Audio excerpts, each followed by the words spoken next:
we have another solid Indian horror release in 2024. We are truly blessed. We are living in blessed times. Shout out to Jess at the gym who saw this and was like, "Hey man, I got a movie for you. You're gonna have a fucking good time." You're right. I had a fucking good time.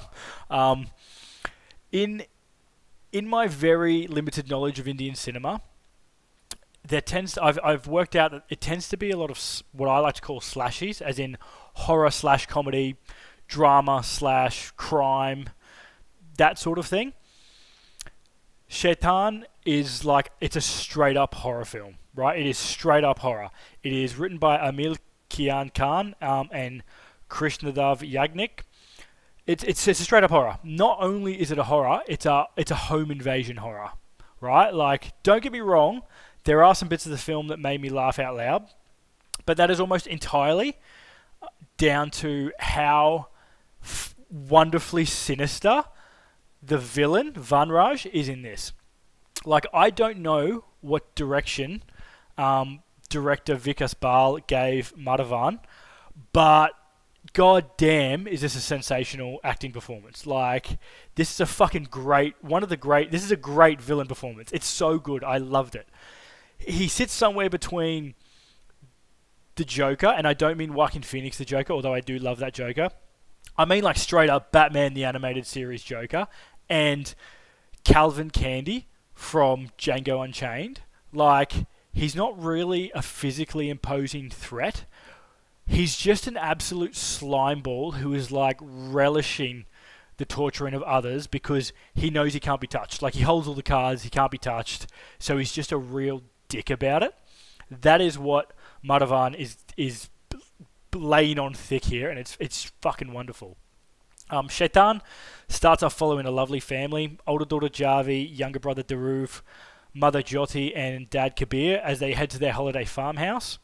Unfortunately for them, on the way they stop for food. Who can blame them? The food did look delicious. And they run across the suspiciously friendly Vanraj. Bad news for them is Vanraj takes an unhealthy interest in Javi and basically invites himself along on their trip uninvited. He just shows up at their farmhouse. I say farmhouse. It's like this. It's mansion-like, but anyway.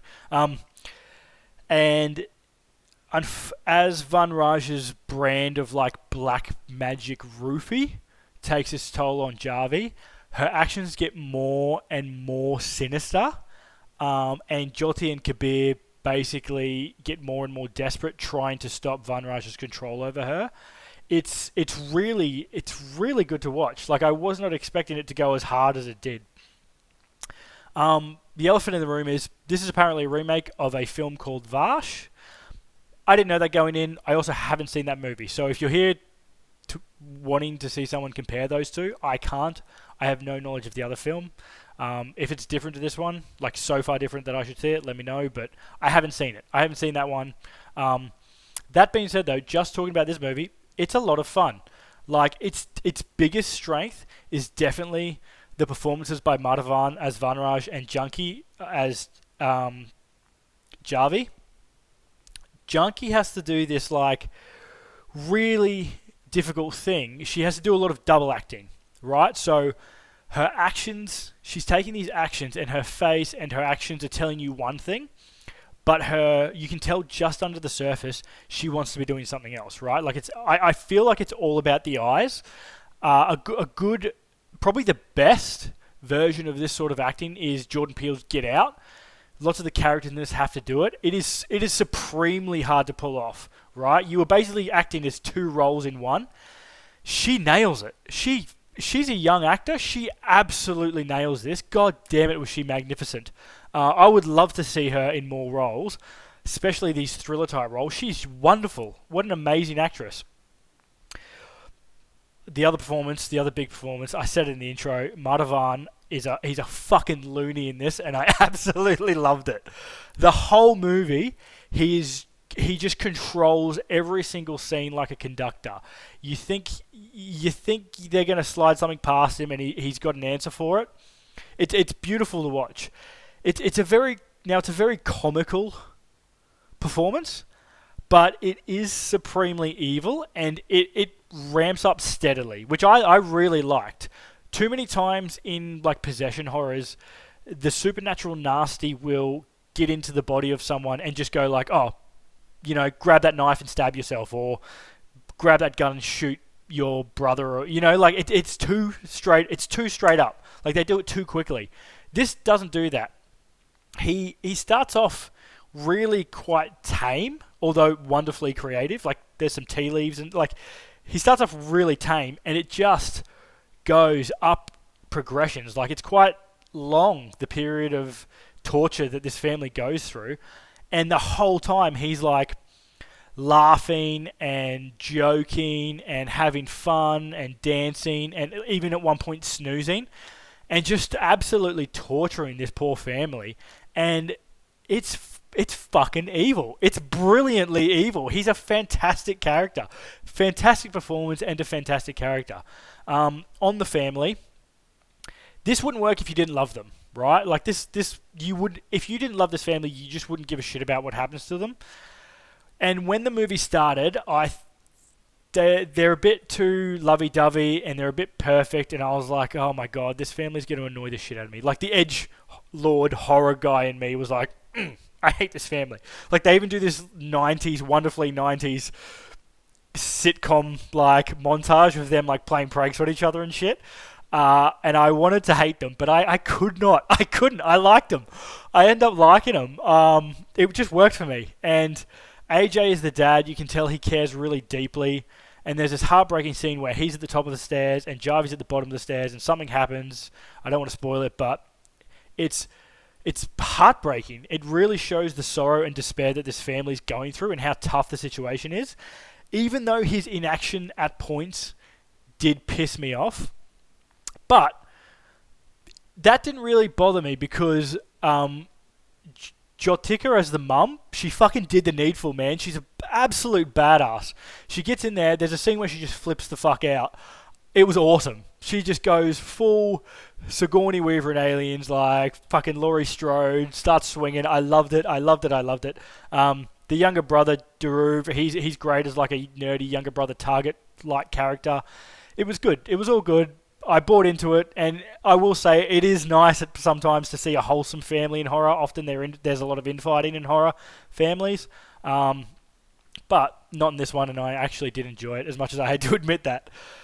The cinematography in this is fantastic. I know I say that every Indian cinema review, I know, but it's so fucking good. I almost didn't mention it because I was like, yeah, it's a given at this point. But I have to. It's so fucking good. God damn, it's good. There's lots of rain. It's wonderfully shot. It's just delightful. And the soundtrack, fire soundtrack.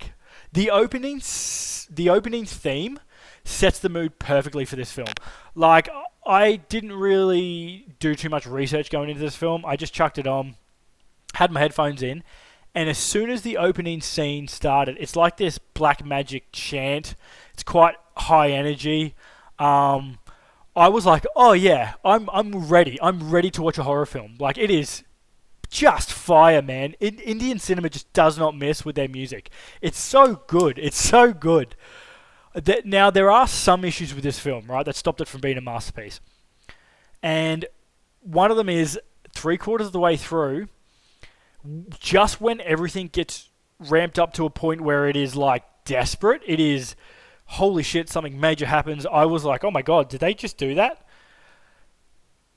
And they could have pushed further, right? They could have pushed into really disturbing, really fucked up, like Speak No Evil territory. And I was hoping they would.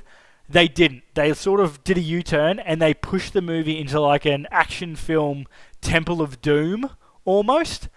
And it didn't work for me. It did not work for me. I was not that interested in the showdown of this film.